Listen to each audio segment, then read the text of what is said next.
los directivos que los apoyan y los docentes que están en cada institución como siendo esa conexión para que ese proyecto pueda servir de apoyo efectivo en todos los procesos de educación integral de las diferentes instituciones educativas. Hoy quiero darles a conocer sobre el movimiento pedagógico en Colombia. ¿Cómo nació el movimiento pedagógico? Resulta que hacia los finales de la década ya del siglo XX, pero hacia la década de los 80, el Ministerio de Educación, que pretendía hacer unas reformas educativas, estableció mapas educativos y en esa reforma quería enfocar la educación hacia un estilo de la psicología conductista, que consistía en enfocar el aprendizaje solamente en lo que fuera evaluable, observable, desconociendo el interior del niño como ser humano, sus sentimientos, sus pensamientos, sus recuerdos, sus emociones. O sea, desconocía la parte más importante para el aprendizaje, que es el estado de ese ser humano que llega a la escuela. Esa psicología conductista a la vez se vio apoyada para el ministerio con, en ese entonces, un proyecto de aprendizaje, de educación, del taylorismo. Llevaba este nombre por su creador, por su autor. ¿Y en qué consistía ese enfoque de educación? En el aprendizaje para seleccionar la competencia de mano de obra, ¿sí?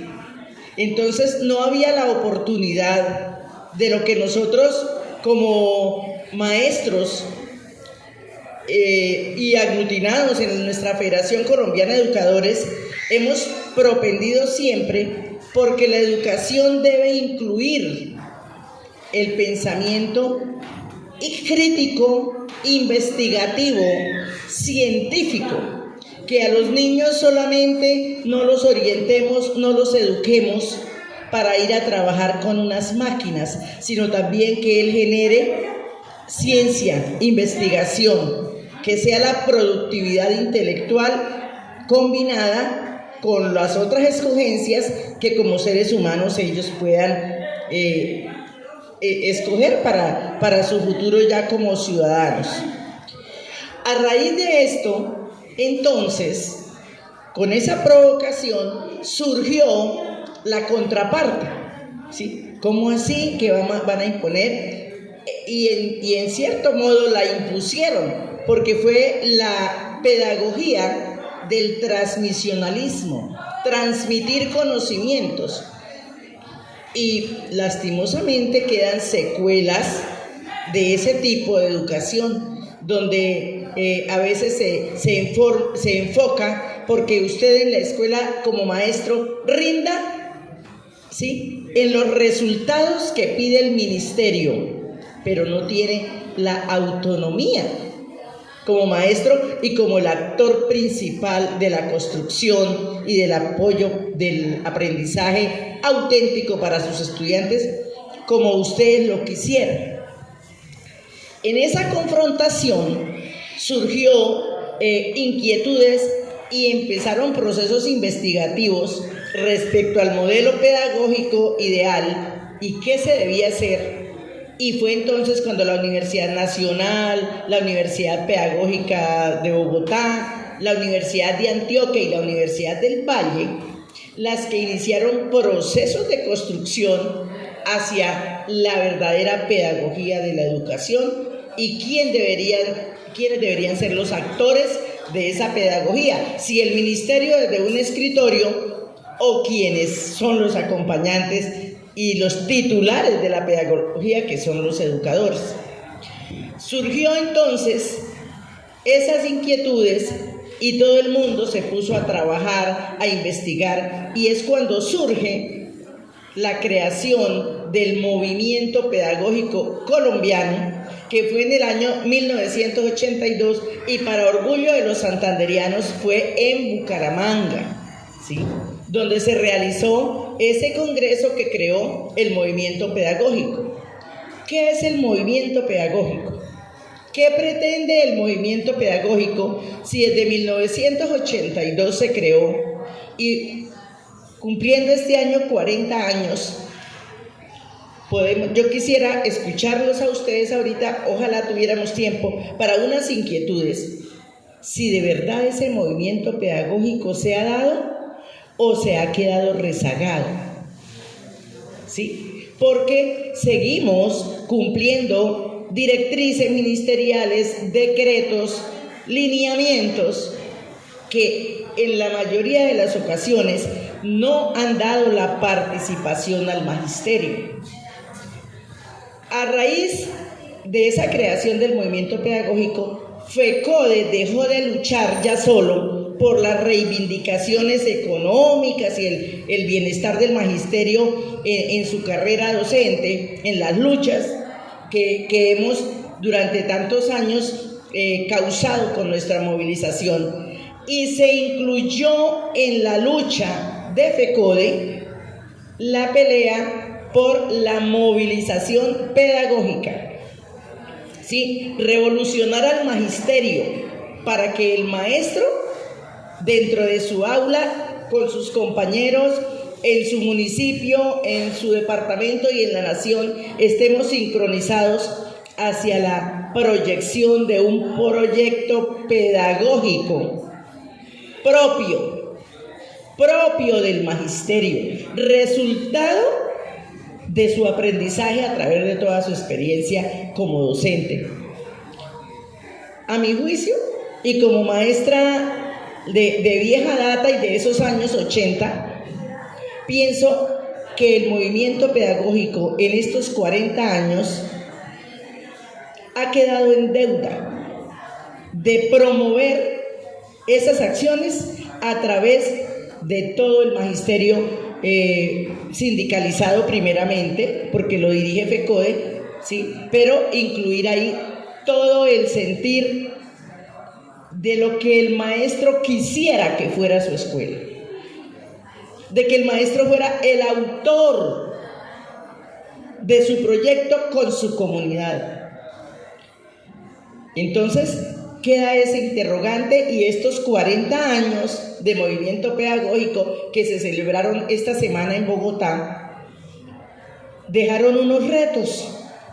Por ejemplo, el presidente de la federación hablaba de que sería muy bueno establecer los diálogos de los maestros sobre su experiencia en la pandemia. Es un reto muy grande que no puede dejarse botado, porque la pandemia marcó para el proceso educativo, para el maestro, para el estudiante y sus comunidades, un ayer y un hoy.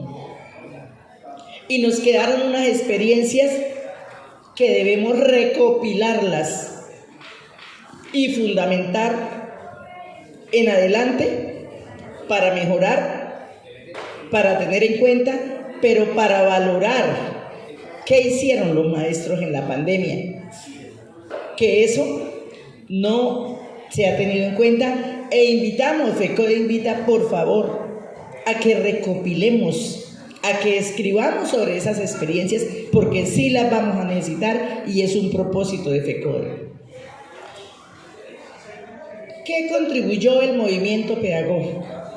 ¿O qué quiere el movimiento pedagógico? No se nos ha difundido mucho. La verdad que a pesar de que a partir del movimiento pedagógico se crearon los centros de estudio e investigación pedagógica, llamados CEID, que todos los sindicatos del país deberían tener funcionando esos centros de estudio e investigación pedagógica con todas las experiencias pedagógicas de sus maestros.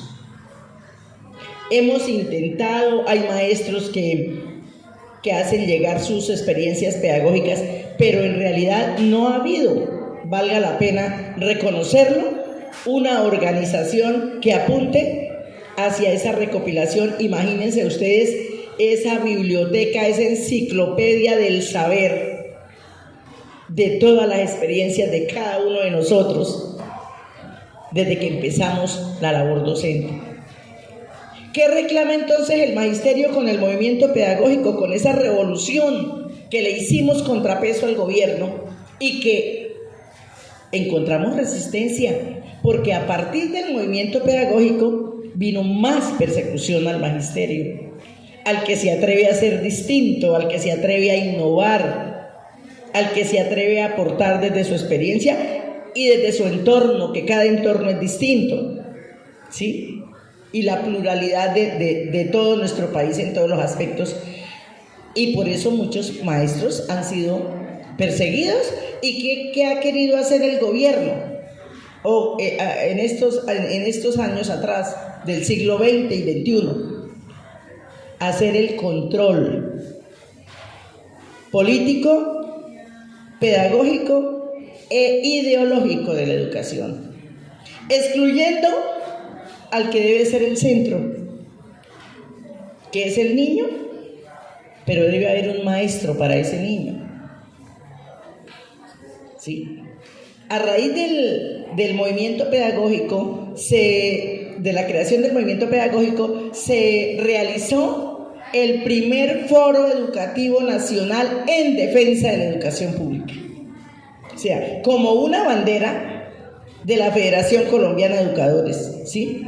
La defensa de la educación pública, que se vio atacada y que sí ha valido la lucha de FECODE, que somos todos, por la no privatización de la educación. Siempre se minimizó un poco la entrega en concesión de colegios que venía a toda mecha, a todo dar. Concesionar. ¿Qué es concesionar los colegios?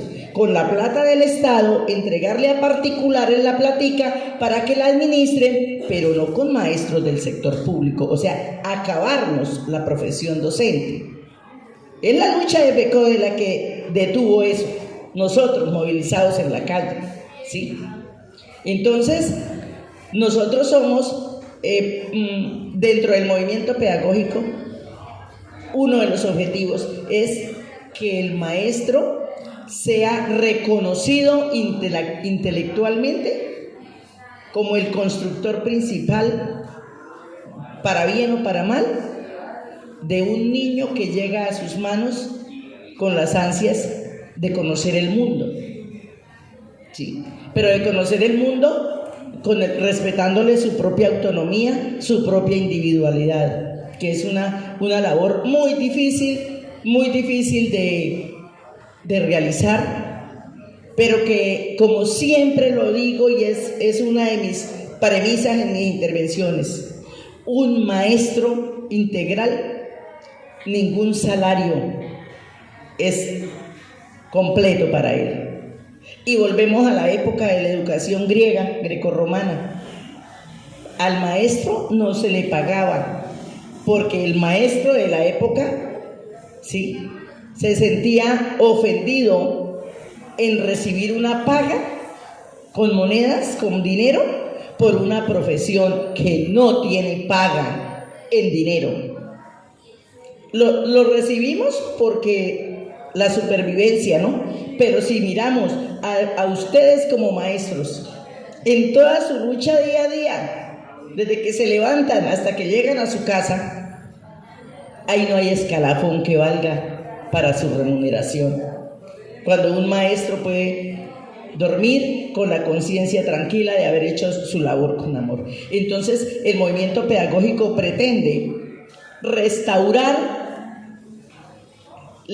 el valor del maestro como constructor del proyecto pedagógico, acompañado, por supuesto. Luego viene entonces, quería mencionar también que otro de los grandes colaboradores del movimiento pedagógico, y que hubo el primer simposio, el primero en Colombia, en 1981, imagínense, el primer simposio por la enseñanza de las ciencias naturales. O sea, qué retrasados estábamos, ¿sí? ¿Y sabe quién lo dirigió? Desde la Universidad Nacional, el investigador Antanas Mockus. Abanderado. Ustedes saben que Antanas Mockus es una persona polifacética, inquieto, estudioso, para mí pues admirable y muy respetable. Entonces nos tenemos que sentir orgullosos de que de FECODE en 1982, con la presidencia de Abel Rodríguez, un gran maestro, se diera un paso a que FECODE no solamente reclamara luchas sindicales meramente, sino la lucha pedagógica por la defensa de la educación pública, por el respeto al maestro como actor principal en la construcción de la pedagogía, que no nos ha sido posible, porque dentro de sus corazones y sus sentimientos habrán muchas inquietudes, como la que expresaba Sneda. Dice Sneda, y me llamó la atención, ¿qué quisiera yo? Yo quisiera que se incluyera acciones de retroalimentación con padres de familia, ¿sí?, para el trabajo con los estudiantes, porque ellos no tienen el conocimiento y no pueden hacer el acompañamiento a sus hijos. Ese aporte es producto de su experiencia, y así cada uno debe construir con experiencia. En estos días de noviembre se realiza un congreso de FECODE donde se va a presentar al gobierno, al Plan Nacional de Desarrollo, qué queremos en la educación de Colombia, qué proyecto educativo queremos, ¿sí? Que el maestro sea el constructor desde su propia experiencia y en la interacción con sus compañeros, porque debe ser no un proyecto individualista, sino compartido para enriquecerlo. Podamos construir la sociedad que anhelamos para este país. El maestro, antes del movimiento pedagógico, estaba rezagado a recibir órdenes. Por eso yo a veces soy muy puntual. Yo lo uno por mi antigüedad de maestra, ¿sí?, de décadas. Obvio que eso deja mucha experiencia. Y con la llegada de la nueva Ley General de Educación, que fue producto en parte del movimiento pedagógico, porque ahí viene donde viene el gobierno escolar, los proyectos educativos institucionales, ya empiezan a darnos una autonomía, la autonomía institucional, la autonomía escolar, y con el perdón de las secretarías de educación, discúlpenme si hay representantes acá, estamos equivocados los maestros que creamos que la Secretaría de Educación o el Ministerio tiene más autoridad que la institucionalidad en la escuela. Estamos muy equivocados. La autoridad legítima de las instituciones educativas está en el gobierno escolar. Y yo he sufrido, le cuento, y no me quiero ir del magisterio, todavía ando de metida, porque considero que puedo contribuir.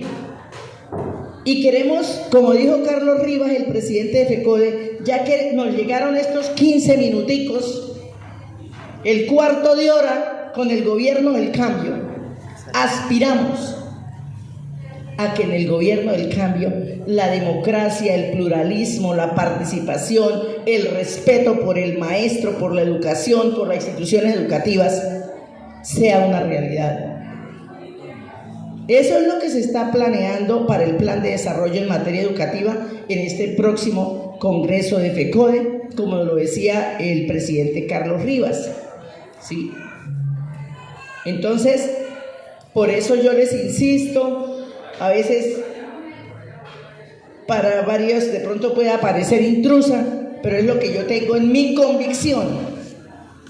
El consejo académico de las instituciones educativas marca la pauta educativa en la pedagogía. O sea, no podemos decir que, si bien es cierto, el consejo académico es el órgano consultor del consejo directivo en materia pedagógica, no quiere decir que esa sea la única función. El consejo académico, después de asambleas de docentes de todas las áreas, él es el que lleva los insumos para el plan de estudios de la institución, para cualquier modificación. Obvio que no podemos desconocer a los padres de familia, porque la Constitución dice en sus artículos 67 y 68 que son los que hablan de educación. Los padres de familia escogen la educación que quieren para sus hijos. Grabémonos. Los que escogen la educación que quieren para sus hijos son los padres de familia. Ellos son los que dicen si el colegio sea comercial, si sea técnico, si sea en sistemas, si sea académico, si sea en artes.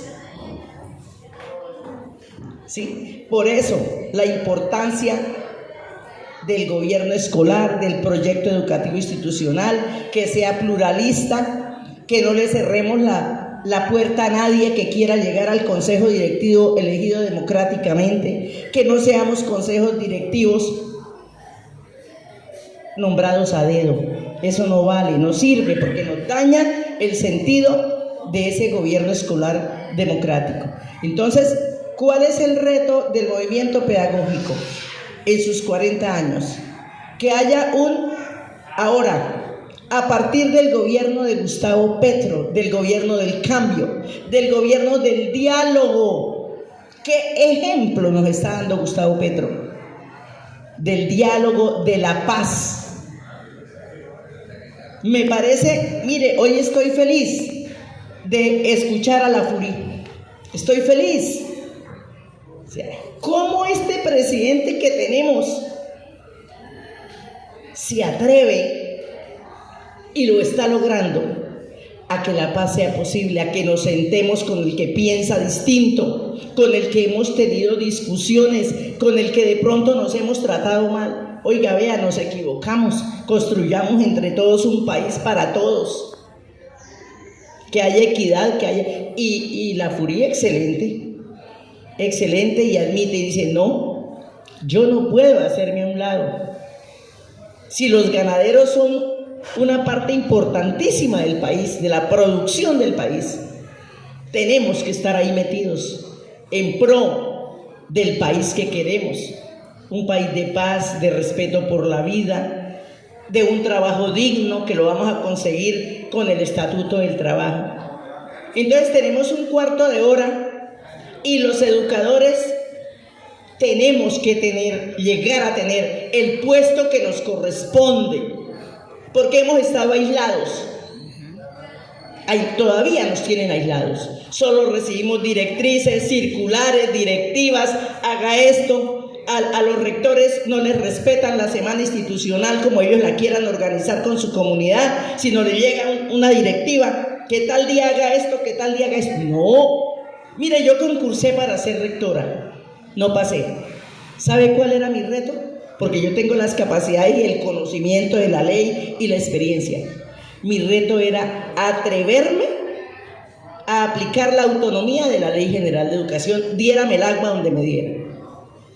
Pero la autonomía escolar hay que hacerla valer, y yo creo que en este gobierno la educación va a tener un avance, y esperamos que los maestros podamos ser los actores de la construcción de esa sociedad, pero con la participación del maestro, no solo obedeciendo órdenes. Muchísimas gracias, muchas felicitaciones, muchas bendiciones.